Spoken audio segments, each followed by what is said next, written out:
오늘도 하나님께서 우리에게 새 날을 허락해 주셨습니다. 또 건강하게 해 주셨습니다. 하나님께서 우리를 구원해 주셨습니다. 하나님께 구원받는 것도 참 은혜입니다. 구원받고 앞으로 살아가는 모든 날이 또 하나님의 은혜입니다. 우리가 믿는 신앙 그대로 오늘까지 인도하시는 그 하나님의 은혜를 꼭 붙들고 믿음으로 사시기를 바랍니다. 그 은혜를 따라 매일 강건하게 살아가시기를 주님의 이름으로 축복합니다. 오늘 우리가 읽은 이 말씀 앞에는 다윗이 왕이 되는 장면이 나타나요. 드디어 이제 왕이 된 거예요. 다윗이 왕이 돼서 제일 먼저 한 일이 뭐냐면 예루살렘을 회복한 것입니다. 예루살렘을 이제 그 빼앗은 거죠. 전쟁을 통해서 이제 빼앗은 것입니다. 그래서 이제 예루살렘을 빼앗고 나서 블레셋과 전쟁을 하고 또 블레셋과의 전쟁에서 승리를 하게 됩니다. 그래서 왕이 된 다음에 제일 먼저 뭐 했냐? 예루살렘을 빼앗은 거예요. 네, 아모리 족속으로부터 이 예루살렘을 빼앗고 나서 이제 거기를 수도로 삼은 것이 다윗이 가장 먼저 한 일이었습니다. 예, 대성공이죠. 이제 거기서 400년 다윗의 왕국이 시작됩니다. 그리고 이제 6장에서는 다윗이 두 번째로 이제 한 일이 나타나는 거예요. 지난 50년 전에 집을 나갔던 여호와의 궤를 되찾아오려고 합니다. 그 이유가 아주 뭐 간단하긴 한데요. 지금 예루살렘은 여태까지 오랫동안 우상을 섬기던 곳이었었거든요. 근데 거기를 이제 일단은 뭐 여부수 족속에게서 이제 빼앗았어요. 빼앗고 나서 이제는 자신이 거기다가 수도를 이제 만들어야 되는데 여긴 정치적인 중심지만 돼서는 안 되고 종교적인 중심지도 이제는 돼야 되는 것입니다. 근데 종교적인 중심지가 되려면 이제 유다의 헤브론이나 또 이스라엘의 뭐 그 실로나 아니면 베델이나 이런 것과 견주어서 전혀 부족함이 없는 곳으로 만들어야 될 텐데 그렇게 하려면 뭐가 필요했냐면 여호와의 궤가 필요했습니다. 여호와의 궤가. 그러니까 예루살렘을 수도로 첫 번째 삼고 나서 이젠 여기를 종교적인 중심지로 삼으려고 하니까 명분이 필요하잖아요. 그 명분이 필요한데 그 명분을 갖기 위해서는 여호와의 궤가 필요했던 것입니다.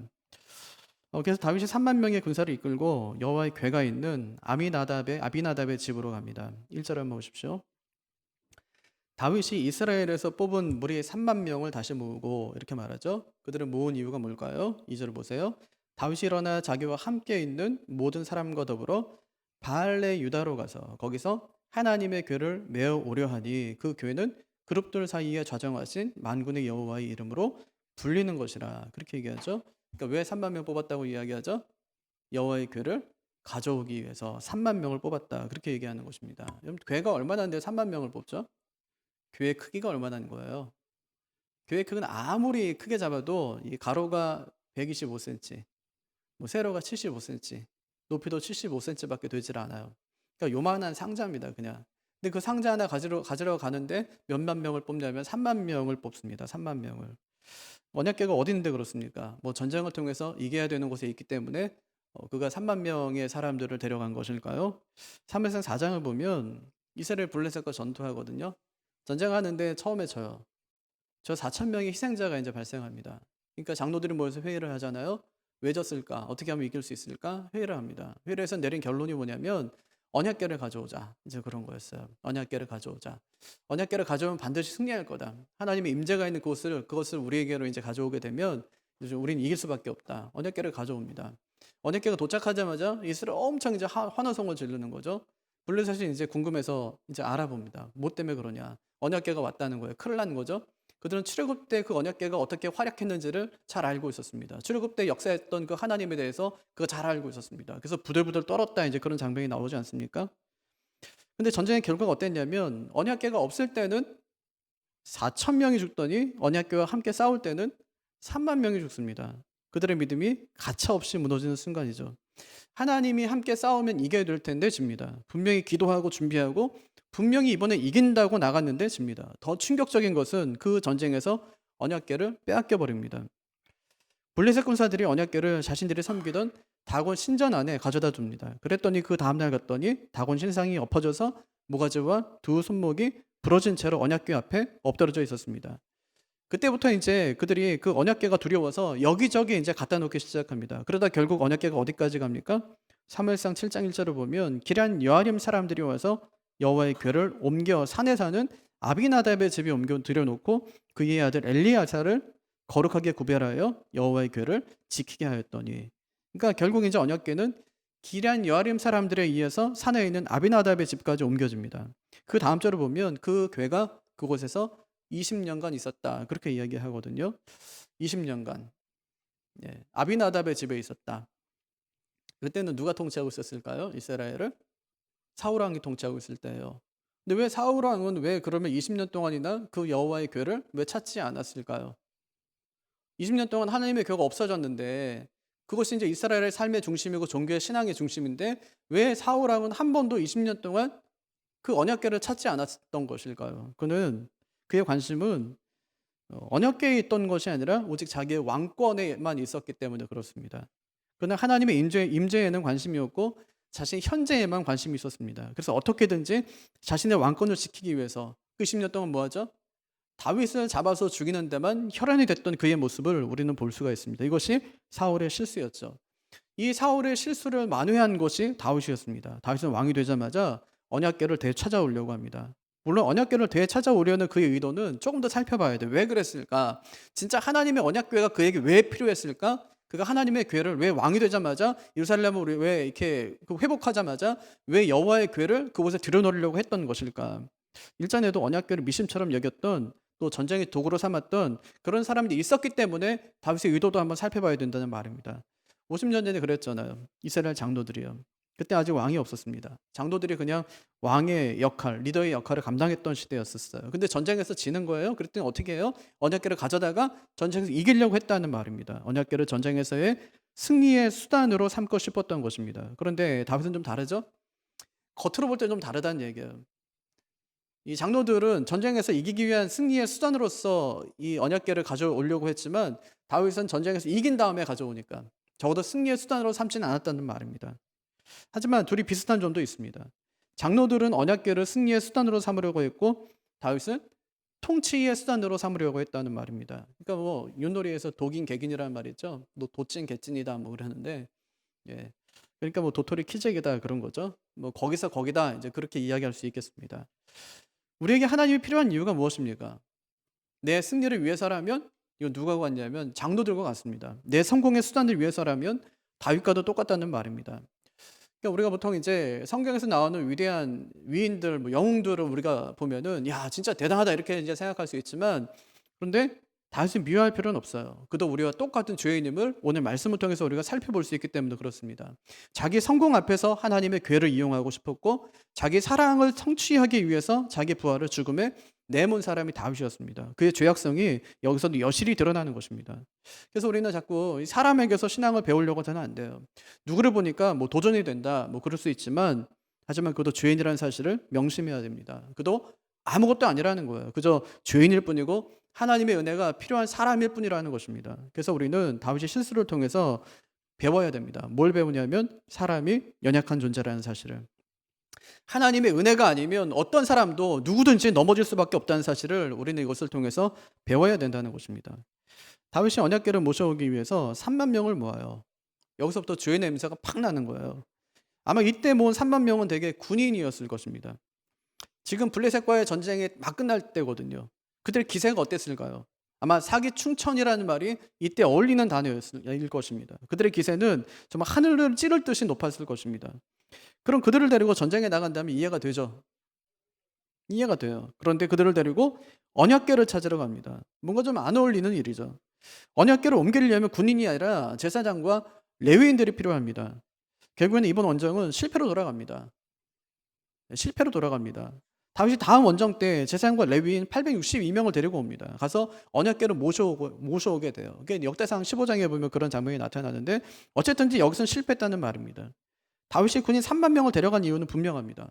뭐냐면 자기 과시였어요. 자기 과시. 지금부터 3,000년 전에 이 3만 명의 군사를 대동하고 어딘가를 간다는 것은 이거 엄청난 일입니다. 2열 종대로 세우면 여기서 상계동까지 서는 거예요. 4열 종대로 세우면 여기서 어린이 대공원까지 서는 그런 아주 긴 거리입니다. 왜 그렇게 많은 사람을 데려가는 것입니까? 자기 과시예요. 다윗은 분명히 하나님의 궤를 모시러 간다고 하는데 사람들 눈에는 하나님의 궤가 보이는 것이 아니라 다윗이 보이는 것입니다. 이제 막 전쟁에서 이겼어요. 수도를 찬탈했다고요.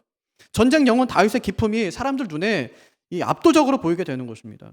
이렇게 하나님의 교회에 관심을 둬야 될 사람이 쟤보다는 제법에 관심이 있으니 그 일이 잘 이루어질 수 있겠습니까? 그럴 수 없다는 것이죠. 그래서 그가 여호와의 궤를 가져오려는 동기도 틀렸고 방법도 틀렸다는 말입니다. 그 여호와의 궤를 어떻게 가져옵니까? 3절을 보십시오. 그들이 하나님의 궤를 새 수레에 싣고 산에 있는 아비나답의 집에서 나오는데 아비나답의 아들 우사와 아효가 그 새 수레를 모니라, 그렇게 얘기하죠.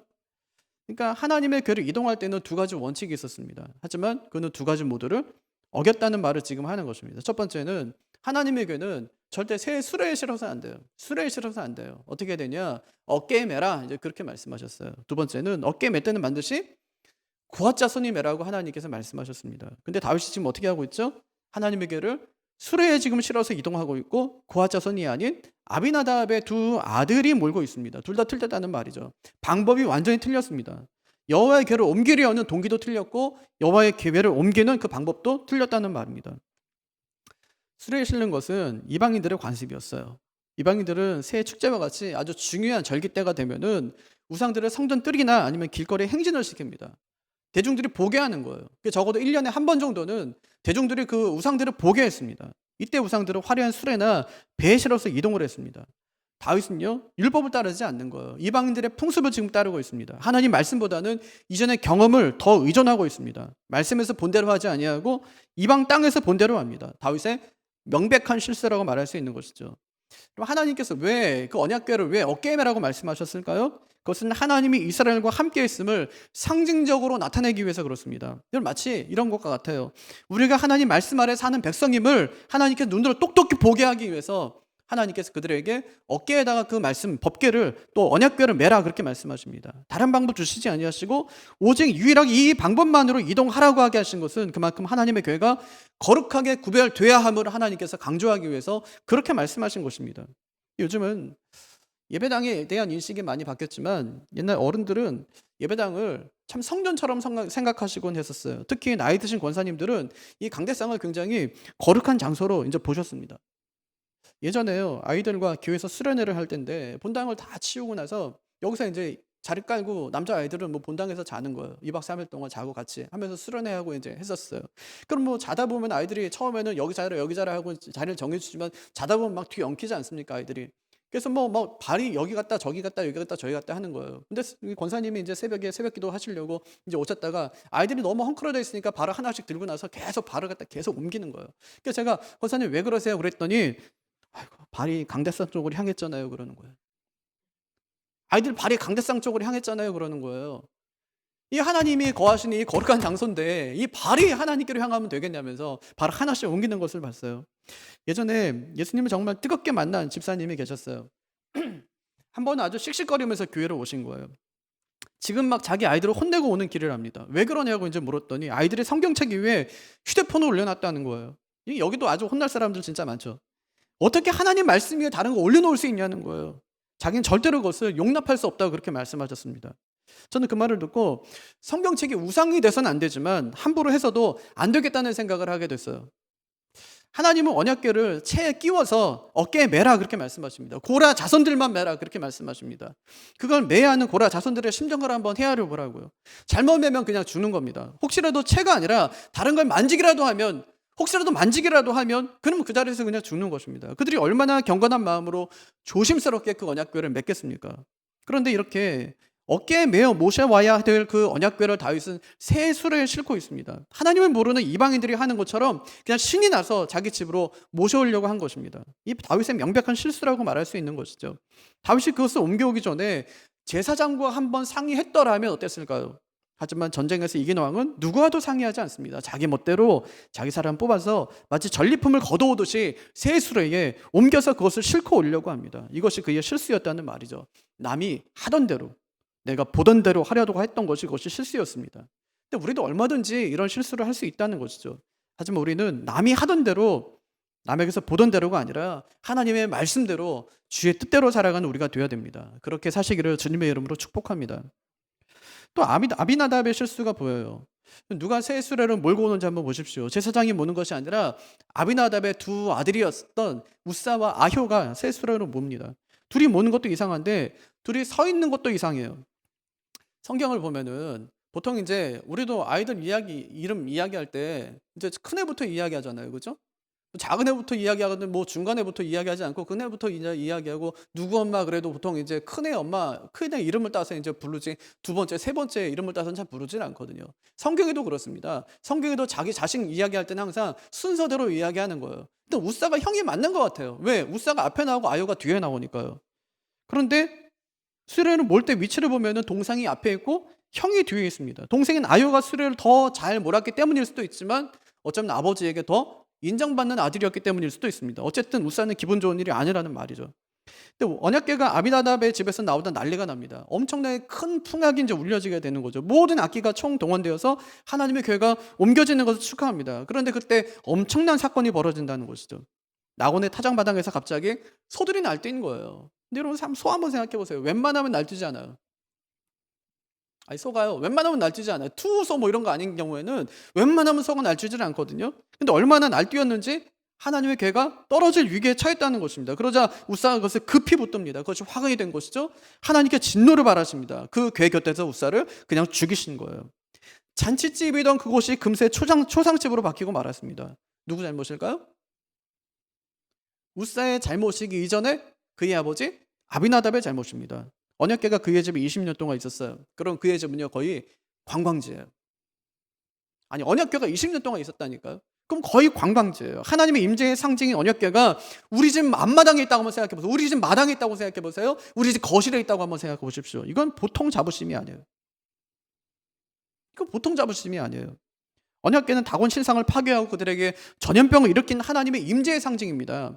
블레셋 사람들은 이 언약궤를 며칠도 갖고 있지는 못했어요. 여기 있다가 금방 하나님이 저주하고 재앙 내리니까 절로 옮기고 것을 계속 반복했습니다. 그런데 아비나답의 집에서 20년 동안 그것이 있었다는 것은 사람들이 볼 때 야, 저 집은 진짜 대단한 집이다 이렇게 생각하지 않았겠습니까? 게다가 이제는 다윗이 3만 명의 군사를 이끌고 그 집에 찾아옵니다. 그 집에 지금 하나님이 계신데 이번에는 왕까지 찾아오는 거예요. 그는 왕과 독대합니다. 또 왕의 명령에 수행자가 됩니다. 아마 어깨가 굉장히 으쓱했을 거예요. 그때 그가 실수하는 거예요. 어깨가 으쓱했을 때 뭔가 무슨 일이 벌어지고 있다고 생각할 때 내가 좀 대단하다고 생각할 때 그때 그가 실수합니다. 진짜 20년 동안은 자기 아들 엘리야사를 거룩하게 구별해서 하나님의 교를 잘 지켰어요. 하지만 이동을 맡은 두 아들에게는 하나님의 언약궤를 어떻게 이동시키라는 교육을 시키지 않습니다. 이동 시 주의 상황을 전달하지 않는 거예요. 원래 언약궤는 만질 수 있는 사람과 또 멜 수 있는 사람, 이동할 수 있는 사람이 정해져 있어요. 그러니까 포장하는 사람과 이동하는 사람이 정해져 있다는 말이에요. 아론의 자손은 만질 수 있습니다. 이 성막이 이동을 할 때에 그 언약궤를 포장할 수 있던 사람이 그 아론의 자손들이었어요. 그 레위의 세 아들 중에서 고핫 자손만이 언약궤를 멜 수 있었습니다. 언약궤는 이렇게 철저하게 관리됐다는 말이죠. 그런데 무사와 아요가 이동을 맡습니다. 그들이 고핫 자손이라면 뭐 다행이지만 그렇지 않다면 문제가 되는 것이죠. 또 그들이 고핫 자손이라도 지금 채로 꿰어서 어깨에 매는 것이 아니라 수레에 실었으니까 그것도 문제입니다. 그들이 왜 이런 잘못을 할까요? 아버지 아비나답이 가르쳐주지 않았기 때문입니다. 그는 보관은 100점이에요. 보관 잘했어요. 20년 동안. 하지만 이동은 빵점입니다. 아비나답이 자기 아들들에게 새 수레 이동을 맡긴 것은 그것은 명백한 실수입니다. 아무리 뭐 다윗이 시켰어도 그는 그 자리에서 아주 거절했어야 됩니다. 그동안 하나님을 저희 집안에 모신 것만 해도 영광입니다. 이제 이동은 하나님의 집을 맡은 제사장들이 해야 됩니다. 이렇게 했으면 100점에다가 또 100점을 맞는 것입니다. 하지만 그는 자신의 두 아들에게 하나님의 교회가 행진하는 그 퍼레이드를 맡깁니다. 모든 사람이 지켜보는 앞에서 마치 퍼레이드의 주인공이 된 것처럼 두 아들을 영광스러운 그 자리에 서게 합니다. 하지만 이것이 그 집안에 복이 되지 않더라는 거예요. 그것이 아비나답의 큰 실수였다는 말입니다. 오늘 말씀을 듣는 아버지들을 잘 들으십시오. 내 자식이 하나님 말씀보다 우선되면 자식에게 해롭습니다. 아비나답의 실수는 첫 번째는 자기의 마음이 높아졌고, 두 번째는 하나님 말씀보다 자식이 우선이었고, 세 번째는 자식의 신앙 교육에 실패했다는 것입니다. 이것을 마음에 잘 새기시기를 바랍니다. 이번에 우사의 실수입니다. 표면적으로 보면 우사가 가장 큰 실수를 한 것처럼 보입니다. 우사 때문에 모든 일을 망친 것처럼 보입니다. 우사는 지난 20년 동안 하나님의 궤를 자기 집에 모시면서 절대로 그것을 만져서는 안 된다는 것을 아마 알았을 것입니다. 그런데 왜 이런 잘못을 그가 저질렀을까요? 앞에서도 말했듯이 어쩌면 우사는 아버지에게 인정받지 못한 그런 아들입니다. 그의 아버지는 그를 아주 큰 퍼레이드에서 동생 뒤에 세웁니다. 또 자신의 다른 형제였던 엘리야살은 지난 20년 동안 하나님의 교회를 보호하는 일을 성공합니다. 그리고 이제는 하나님의 교회를 이동하는 일에는 자신의 동생이 쓰임받고 있습니다. 이런 그의 심정을 생각해 보면 그도 나름대로 이 퍼레이드에서 중요한 일로 쓰임받고 싶었을 것입니다. 자기도 아버지에게 인정받는 그런 아들이 되고 싶었을 것입니다. 그때 마침 소가 날뛰기 시작하는 거예요. 소들이 날뛰자 하나님의 궤가 떨어질 위기에 처했습니다. 우사에게 기회가 온 것입니다. 우사가 흔들린다 하나님의 궤를 붙잡았습니다. 마치 자신이 하나님의 궤를 지키는 보호자인 것처럼 자신의 부정한 손을 하나님의 임재의 상징인 하나님의 궤에다가 갖다 댑니다. 아마 자기도 잘하고 싶어서였을 것입니다. 다윗이 보는 앞에서 아버지에게 인정받고 싶고 지난 20년간의 자신들의 노력이 물거품 되지 않게 하기 위해서 그렇게 했을 것입니다. 하지만 그 어떤 이유를 대더라도 그의 이런 행위는 용납될 수 없습니다. 주인이 하나님의 거룩한 임재의 장소에 손을 댔다는 것은 있을 수 없는 일이기 때문입니다. 그래서 결국 우사는 그 자리에서 죽고 맙니다. 저는 우사의 실수는 두 가지였다고 생각해요. 첫째는 동생과의 비교의식과 거듭되는 패배감. 두 번째는 사람에게 인정받고 싶은 그 욕구. 이것이 그의 실수였다고 생각합니다. 여러분, 우리 안에도 이런 마음이 없다고 누가 자신할 수 있겠습니까? 하지만 비교 의식을 갖고 있는 한 어떤 사람도 행복할 수 없습니다. 세상에서 가장 불행한 사람이 남과 비교하는 사람이에요. 학교 비교하고 직장 비교하고 자식 비교하고 집 비교하고 이렇게 사는 사람입니다. 그게 소망이 없어요. 기쁨이 없습니다. 또 남에게 인정받고 싶은 욕구로 가득 찬 사람도 마찬가지입니다. 평생 남이 한마디 해주기만 바라는 사람처럼 참 불행한 사람이 없습니다. 왜 남의 평가 한마디에 내 마음이 흔들려야 합니까? 남의 평가는 무섭고 하나님의 평가는 무섭지가 않습니까? 가족에게, 주변 사람들에게 인정받기보다 하나님께 인정받기를 힘쓰는 우리 모두가 되기를 바랍니다. 또 다른 실수가 있어요. 거기 뭐이 3만 명의 실수입니다. 아마 그 3만 명 중에는 고아 자손이 틀림없이 있지 않았겠습니까? 그들이 언약궤를 수레에 실으려고 할 때 말렸어야 됩니다. 하나님의 교회는 수레에 실어서는 안 됩니다. 우리가 메고 가야 됩니다. 왕이시여, 이건 우리의 일입니다. 그렇게 했어야 될 것입니다. 이렇게 한마디만 했다면 이런 불상사는 일어나지 않았을 것입니다. 하지만 그 3만 명 중에는 하나님의 말씀대로 행하고자 하는 한 사람도 없었다는 것입니다. 거기 수많은 사람들이 있었는데 하나님의 뜻대로 행하려는 사람이 아무도 없었다는 것입니다. 그들의 명백한 실수입니다. 우리 교회도 그럴 수 있어요. 교회가 잘못된 방향으로 나가려고 할 때 그가 누구든지 그렇게 하면 안 됩니다 하고 외칠 수 있어야 합니다. 그건 하나님의 뜻이 아니라고, 그것은 말씀에서 위배되는 것이라고 누군가 외쳐야 교회가 돌이킬 수 있는 기회를 갖게 되는 것입니다. 다윗의 실수도 보입니다. 사실 이 모든 실수는 다윗의 책임입니다. 그가 왕이기 때문에 모든 책임을 그가 져야 합니다. 주님이 왕이니까 우리의 모든 것을 다 책임지지 않습니까? 근데 세상의 왕은 그렇지가 않아요. 모든 잘못을 다른 사람에게 다 떠넘기고 맙니다. 제 친구 아버지가 한 라면 회사에 이사로 있었습니다. 우지 파동이 일어났을 때 회사에서 모종의 약속을 받고 자기가 모든 걸 떠안고 그냥 사직을 했습니다. 근데 회사가 약속을 안 지키는 거예요. 수년 동안 소송을 했습니다. 결국 개인이 대기업을 상대로 이길 수가 없었어요. 이것이 세상의 주인들의 모습이라는 것입니다. 하지만 주님은 우리를 사랑하되 끝까지 사랑하시고 우리를 책임지되 끝까지 책임져 주십니다. 주님은 인간의 모든 죄를 다 짊어지고 저주까지 받고 돌아가시기까지 했습니다. 하지만 다윗은 그렇지 않아요. 언약궤 사건으로 우사가 죽었으면 그 자리에 즉각 엎드려서 하나님, 제가 잘못했습니다. 다 제가 벌인 일입니다 했어야 될 텐데 그는 회개하는 것이 아니라 원통해야 합니다. 8절을 보십시오. 여호와께서 우사를 치심으로 다윗이 분하여 그것을 베레스 우사라 부르니 그 이름이 오늘까지 이르니라. 그렇게 말씀하시죠. 너 때문에 이 일을 다 망쳤다는 것입니다. 너 때문에 여호와의 궤가 내게 오지 못하게 됐다는 것입니다. 근데 다윗이 그런 사람이 아니잖아요. 우리가 아는 다윗은 그런 사람이 아니지 않습니까? 우리가 오늘 말씀을 통해 다윗을 잘못 본 것일까요? 다윗이 정말 신실하게 하나님을 섬기던 그런 사람 아닌가요? 사울을 패해서 도망다닐 때 우리는 그의 모습에서 정말 신실함을 발견할 수 있지 않았습니까? 그런데 다윗이 이상합니다. 지금 벌어진 상황을 원통해하며 지금 화를 내고 있습니다. 9절에 다윗이 그날에 여호와를 두려워하여 이르되 여호와의 궤가 어찌 내게로 오리요 하고 그렇게 말씀하시죠. 여호와에 대한 두려움을 표현하는 말처럼 보이지만 잘 분석해 보면 다윗이 하나님의 궤를 자신을 위한 수단으로 지금 삼고 있음을 알 수가 있어요. 왜 가져오려 했냐? 자신을 위한 수단으로 삼기 위해서 그 언약궤를, 하나님의 궤를 가지고 오려고 했다는 것입니다. 여기서 말하는 내게로 번역된 단어는 은유적으로 나를 위하여 이렇게 이제 이해될 수 있거든요. 그럼 이 말은 뭐냐면 어찌 여호와의 궤가 나를 위하여 올 수 있을까? 그런 말이 되는 거예요. 이 말은 다윗이 여호와의 궤를 자신의 개인적인 목적을 위해서 운반하려고 했다는 것입니다. 이건 10절에 더 분명히 나타나는데 10절을 다시 번역하면, 다시 읽어보면 다윗은 여호와의 궤를 자신에게 다윗의 성으로 옮겨오는 것을 더 이상 원치 않았다는 말이에요. 여호와의 궤를 어떻게 해요? 자신에게. 사무엘서를 기록한 저자가 아주 의도적으로, 고의적으로 이제 기록하고 있는 거예요. 자신에게 다윗의 성으로 이제 그렇게 이야기하고 있습니다. 이 말은요, 다윗이 하나님의 임재 안으로 자기가 들어가려고 한 것이 아니라 하나님의 임재를 자신의 거처로 옮겨오려고 했다는 것을 잘 드러내 보여줍니다. 5절도 마찬가지인데요. 다윗과 그의 부하들이 온갖 악궤를 가지고 막 연주를 합니다. 이 하나님의 교회가 나오니까요. 연주를 합니다. 그때 사용된 단어가요, 메사하킴이라는 단어인데 구약에서 예배나 제사의 문맥에 사용되는 단어가 아니에요. 언제 사용됐냐? 인간적인 축제를 할 때 사용되던 단어예요. 인간적인 예배가 아니에요. 인간적인 축제를 사용할 때 사용되고 있는 단어가 사용되고 있다는 것입니다. 50년 전에 베세메스 사람들이 여호와의 궤를 구경거리로 삼았다가 5만 명 넘게 죽어버리잖아요. 5만 70명이 그냥 죽어버리잖아요. 그제야 정신을 번쩍 이제 차리지 않습니까? 지금 다윗은 여호와의 궤를 자신의 정치적인 수단으로 삼으려다가 애꿎은 백성만 희생시키고 말았습니다. 그럼 정신 차리고 하나님, 제가 정말 죽을 죄를 지었습니다라고 해야 될 텐데, 또 평소에 다윗이라면 그렇게 했을 것 같은데 다윗은 그렇게 하지 않습니다.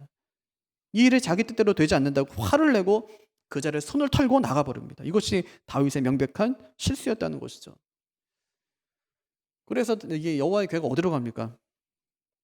어디로 가요? 아비나답의 집에서 나와서 다윗의 집으로 갈 줄 알았더니 가지 않고 어디로 갑니까? 가드 사람 오베데돔의 집으로 갑니다. 여호와의 궤는 다시 블레셋으로 들어갑니다. 가드가 블레셋 땅이거든요. 골리앗의 고향이기도 합니다. 하나님의 궤가 그곳에 살던 오베데돔의 집으로 갑니다. 오베데돔은 에돔의 종, 이런 뜻이거든요. 이름의 뜻이. 하나님의 궤가 다윗의 집이 아니라 이방 땅 종의 집으로 간다는 것입니다. 여러분, 하나님이 지금 어디 계십니까? 종의 집에 계십니다. 화려한 궁궐이 아니라 종의 집에 계십니다. 하나님은 높은 자, 권력 있는 자의 편에 서지 않고 낮은 자, 겸손한 자의 편에 서십니다.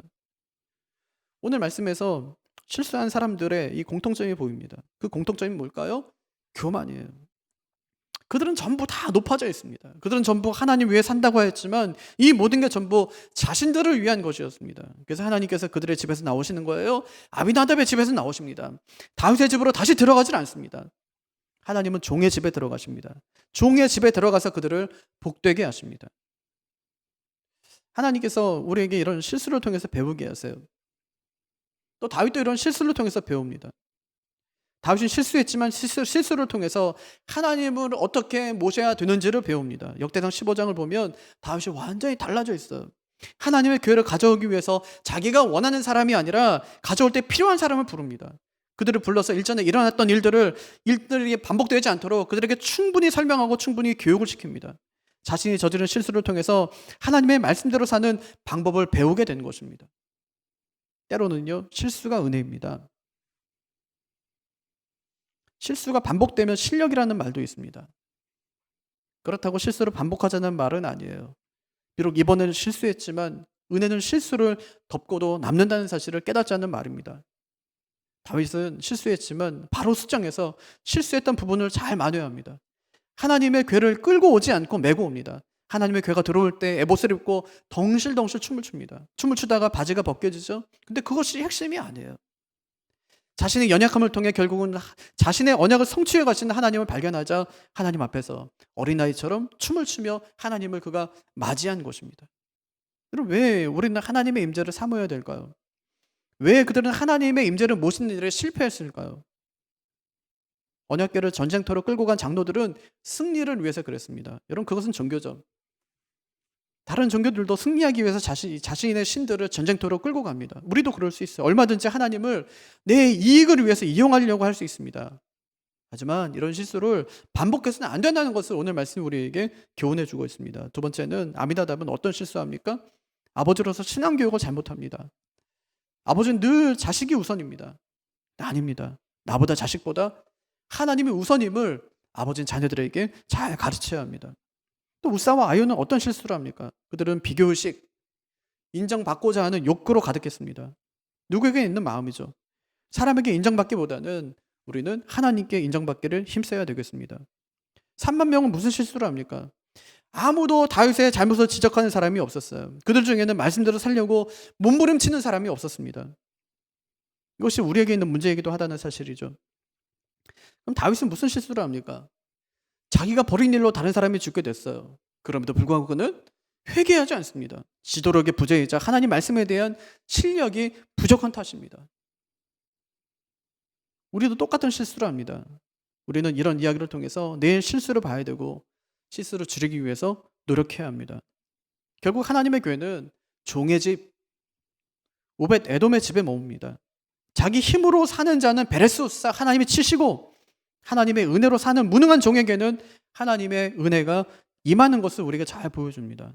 우리는 하나님께 쓰임받는 종입니까? 아니면 하나님을 이용하려는 주인입니까? 하나님의 종이면 하나님이 함께 하실 것입니다. 하나님을 이용하려고 한다면 하나님이 우리의 가정이 베레스우사가 될 것입니다. 새해도 가난한 마음, 종의 마음으로 사시기를 바랍니다. 그래서 하나님의 풍성이 임하는 그런 모든 가정들이 되시기를 주님의 이름으로 축복합니다.